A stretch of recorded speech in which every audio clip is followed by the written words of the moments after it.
Good morning. Good morning. Thank you, worship team. Thank you. Thank you. You may be seated. Thank you. My name is Ben Morley, and it's a pleasure to be with you this morning. And first off, a thank you to Pastor Ryan, Pastor Justin, if you're out there, thank you for giving me this opportunity to share the stage. It is not something that I share lightly. We've been speaking about the abundant life, and Pastor Justin and Ryan have allowed me to call a bit of an audible, if you will, concerning some of the chapters we'll be covering today. We've been covering the book of John, but I'll be covering a couple of other chapters here today. So, let me begin with a reading from Luke 7, verses 1 through 10. When Jesus had finished saying all of this, Jesus had gone into Capernaum. There, a centurion's servant, whom his master valued highly, was sick and about to die. The centurion heard of Jesus and sent some elders of the Jews to him, asking him to come and heal his servant. When they came to Jesus, they pleaded earnestly with him, "This man deserves to have you do this because he loves our nation and has built our synagogue." So Jesus went with them. He was not far from the house when the centurion sent friends to say to him, "Lord, do not trouble yourself, for I do not deserve to have you come under my roof. That is why I did not even consider myself worthy to come to you. But say the word, and my servant will be healed. For I myself am a man under authority, with soldiers under me. I tell this one, go, and he goes. And that one, come, and he comes. And I say to my servant, do this, and he does it." When Jesus heard this, he was amazed at him. And turning to the crowd following him, he said, "I tell you, I have not found such great faith even in Israel." Then the men who had been sent returned to the house and found the servant well. I want to speak you something that I'm calling the Roman perspective. The Roman perspective. This is an interesting story. It is a story about a miracle, a story probably many of us have already heard. But when you read the story, the servant is the least person that this story is actually about, because we do not know anything about this servant. The servant in the miracle is almost a footnote in this reading. We do not know if the servant is male or female. We do not know the nature of the sickness. We do not know why the servant mattered so much to the centurion. We do not know what happened the moment the servant got healed, nor do we know anything what happened in the recovery afterwards. And now we do know many of these things and all of that and many encounters Jesus had with individuals before this. So while the miracle happens to the servant, this passage is actually much more about the centurion. There is something amazing going on here that I've tried to identify and call the Roman perspective. The Roman perspective is summed up and characterized to me by a kind of faith that gets God to do stuff no one knew God could or would or should do. This is the first time Jesus has healed anyone without being present. No one even knew this was an option. No one even knew Jesus did not have to be personally present, because until now, he has been present. He had laid hands on the person, or he has been in the room. He's never not been present when a miracle has taken place. So for this to occur is why it is so shocking and amazing. The centurion had sent a delegation to Jesus. He does not know Jesus personally, but he knows someone that does. The elders of the local synagogue, with whom the centurion had clearly built a significant relationship. So significant was his friendship with these elders of the church that he financed, the centurion wrote a check for the building project. They said of the centurion, "He loves our nation so much that he built our synagogue." Wow. The elders were smart. They built a large circle of love, including people different to them, including people who were avowed enemies of the Jews. They had largest of heart and graciousness and tolerance to include this man in their circle of love. Now, it does not say that this centurion, came to church or that he was a worshiper of God, but he loved them and their nation. Would that be okay if an unsaved person wrote a check for your building project?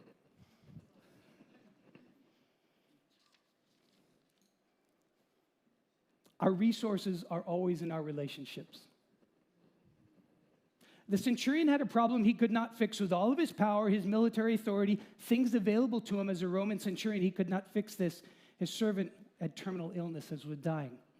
So he decides to reach into his relationship network, who then in turn reach out to Jesus. Now, the centurion is an interesting person. He's a bit embarrassed, ashamed perhaps to come to Jesus himself. Maybe he would consider that a bit too presumptuous as a centurion. So he sends this delegation saying, look, Jesus, just come to my house. Jesus hears the news, right? The elders tell Jesus he's a good guy, so Jesus sets off. We do not know how long their journey was. We do not know how far Jesus got on that journey. Then the centurion sends a couple more people out, around 2 of his staff, to intercept Jesus, saying, look, I've had second thoughts. Just don't trouble yourself anymore. He uses that term. Don't trouble yourself. I've had another idea. Why don't you just speak the word and my servant will be healed? When the friends relayed this to Jesus in this crowd traveling, because they said it's a crowd, very likely there was an audible gasping of breath inward. What? That Jesus would be told something so ridiculous, so audacious, so outlandish, perhaps idiotic suggestion. The religious and the disciples likely thinking, what are these guys saying? That this outsider, this Gentile, this Roman, this centurion, who does he think he is, telling this delegation he sent to just say the word? The delegation explains, well, Jesus, what the centurion means is he is under authority too, and he knows how this works. You see, the centurion lives in a life of Roman seals, where presence is not required for authority, where the seal on the document is as good as the presence and his authority of that person who sends it. And if you do not obey what is in that document, your position, your liberty, your very life could be on the line. So the seal on the document is as good as presence. So what I think the centurion is saying to himself, I figured this out, is I am a person under authority, and I understand how this authority works. And I understand you, Jesus, are a man of authority. I'm seeing your word as a servant that you can send somewhere, just like Rome sends to me. Words are servants or masters. Incredible insight that the church does not have, but should have. They've been with him 24/7. The disciples have been there. The centurion knows something none of them know. The centurion does not have the baggage of familiarity, that this is how things are always done. It often takes a person completely outside of us, outside of our normal spheres on how things are done. A person free of the downward gravitational pull of normal, who comes into the weightlessness in their mentality, a lightness in their approach to doing things. Have you thought about doing it this way? We need these people in our church and in the years to come. So this is amazing. He not only understands authority, he comes with a suggestion. It's so shocking. Jesus says, I am staggered. I am flummoxed. I am astounded. I am amazed. This guy gets it. And the centurion has articulated it brilliantly. So much so that he's had the suggestion, just speak your word. No one has ever seen Jesus do this, because everyone knows you're going to lay a hand on people. So bear with me as we read this and go through this. This can be difficult for us because we do not read our Bible in real time. We have the luxury of 2,000 years to look back. We know how these out. You know that the people in the Bible did not know they were in the Bible, right? So we read this, we flick the page, and that's very interesting. Go on. Oh, hold on. Wait. This is big. No one has ever seen Jesus do this. No one knows it's an option in real time on that day, on that road.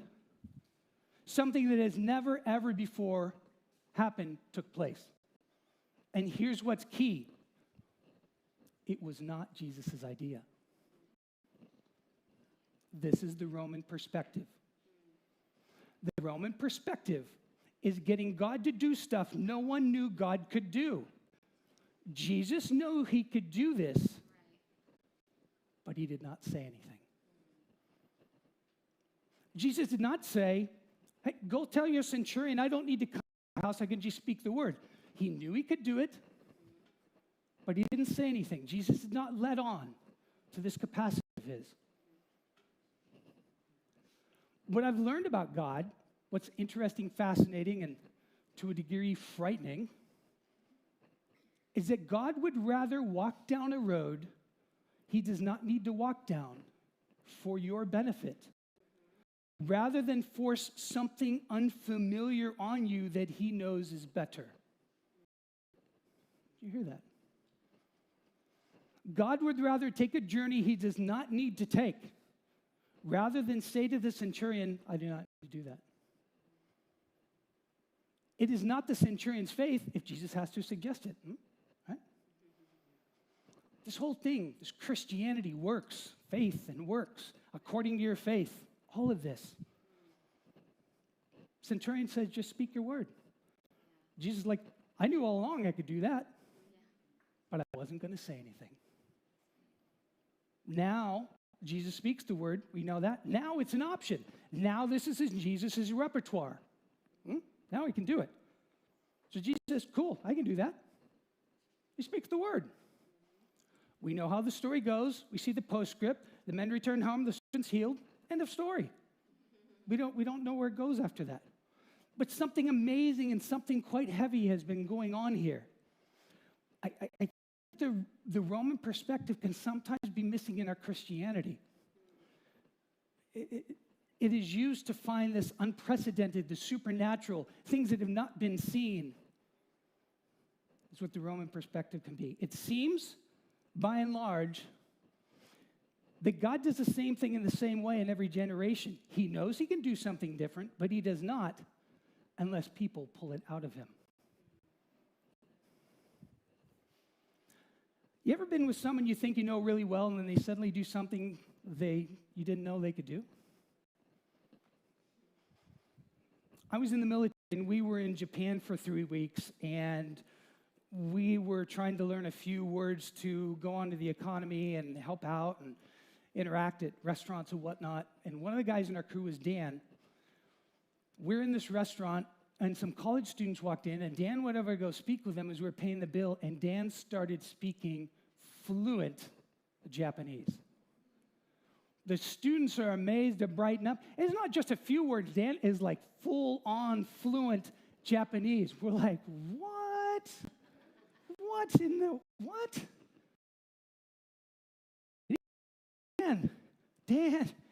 Dan, you should have told me. Why didn't you tell us? Why didn't you? And he was just unflappably said, well, you never asked me. God is like Dan. God can speak Japanese. God can do stuff. Hang on, Lord, I didn't know you could do that. You would do that. You would do that for them. God's like, you never asked. If there is stuff God can do and is not doing it because we do not ask, not that God is reluctant or withholding. Seems to me all over the world, God is walking down roads he does not need to. He is doing business as usual, and he knows he can do more than that because no one is asking him to do anything different. So we tend to ask him knowing what he can do based on familiarity, based on what we've grown up with. Never wondering, never even thinking, I wonder if Dan can speak Japanese. You never know unless you ask. So if people in your world you think you know really well can do stuff, maybe a talent show or something, I never knew you could play the guitar. Except you could do stuff you had no idea about, how much more so for God. The Roman perspective is human interruption in divine intention. It is a human intercepting, interrupting, altering, God suggesting something alternative to what God was going to do. And God says, I can do that too. I'm open to an idea. A Roman perspective is the audacity, a faith that is a game changer, that interrupts business as usual. How about we do this? God, would you do that in our lives, in their lives? Who knew? Who knew? Who knew that a man could stop the sun? Joshua. Joshua had a practical problem. It's not deep and complex. Joshua is in battle, is fighting their enemy. It is getting dark, and under a cover of darkness, the enemy will be able to flee. The Israelites have the advantage, but they will lose the advantage. If it is dark, the enemy flees. They'll be able to gather to fight another day. This is a practical problem. God, I need some help. Sun, stand still. And you just see the warriors next to Joshua going, what did Joshua just say? What was that? Sun, stand still. Now, God did not say, well, Joshua, first off, the sun does not move. The earth revolves around the sun. So Joshua, if you're going to ask me for a favor, get your science right. God did not say that. So really what Joshua is asking is to slow the rotation of the earth so his army can defeat his enemy. It's like, high five. How did we know God could do that? It was not God's idea. This was not God's idea. God knew he could do it. He knew Joshua had a problem. God did not say, hey, I can fix this. I can give you a few more hours.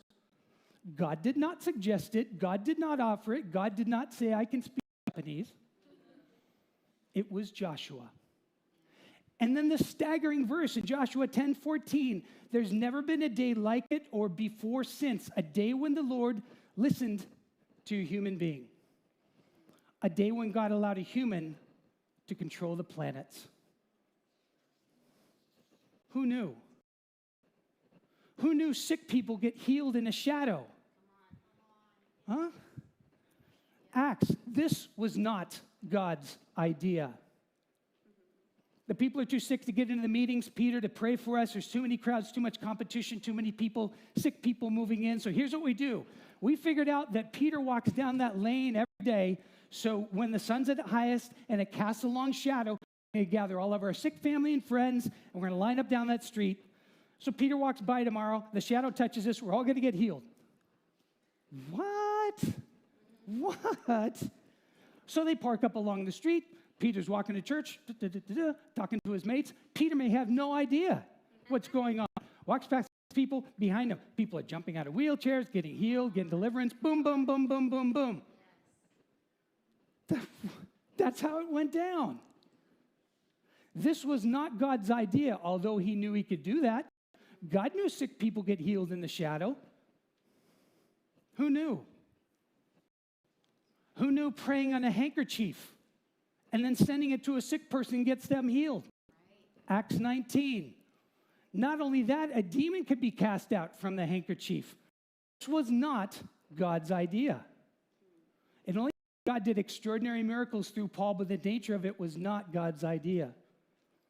We have sick family and friends. Paul, would you pray for these items of theirs, and then we'll take it and lay it on them? And he's like, yeah, okay, sounds good. Let's do that. Who knew?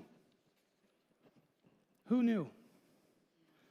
The Roman perspective, human interruption, and the divine intention to do business as usual. Who ever heard of a fish cash machine? Jesus, we got a problem. Jesus, we have a problem with taxes. We owe taxes. They're on our backs about the taxes. Jesus like, okay, go catch a fish. He's thinking, well, one fish is, we actually need boatloads of fish. No. You're going to catch this fish. There's going to be money in the fish. And that'll be enough to pay our taxes. Remember, you need to be in real time here, right? We look back, okay, that's great, flip the page. Okay, we need to be in real time. So go catch the fish and get the money from the fish ATM and go pay our taxes. We need to know where these fish are, but that's another story. Who knew? Who knew that Jesus could feed thousands of people from scraps? The feeding of the 5,000 is told in a number of different books. From here, we're taking it from John. We know how this ends up, don't we? But feeding, it's never, ever been seen before. The sick have been healed, the demons have been cast out, dead have been raised, but nobody's ever seen this happen. And in John's version of feeding 5,000 is beautiful because Jesus turns to Philip and he's like, hey, Phil, what do you think? What do you think? And then the footnote, look, Jesus, he asked us only to test him, for he already had in mind what he was going to do. Right? Hey, Phil, any ideas? Philip's the numbers man. He's the admin details guy. He's like, I'm your man. I got it figured out. Jesus, calculator, boom, boom, boom, QuickBooks, throw it in. We're going to need a few months. Well, all these people here, we're going to have to bring in the trucks, logistics. Okay, that's what we're going to need to do. That was Philip's idea. But while Philip is talking, Andrew, hey, Jesus,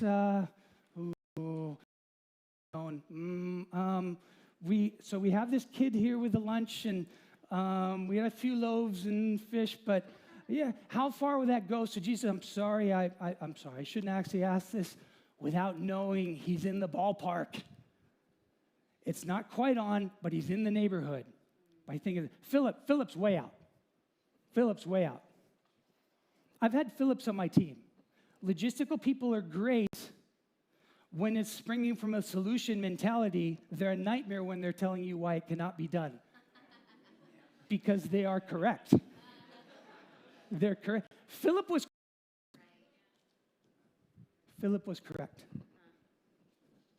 Now we know that Jesus used the lunch to feed the 5,000, but that was Andrew's idea. We will never know what Jesus' idea was. We'll not know that.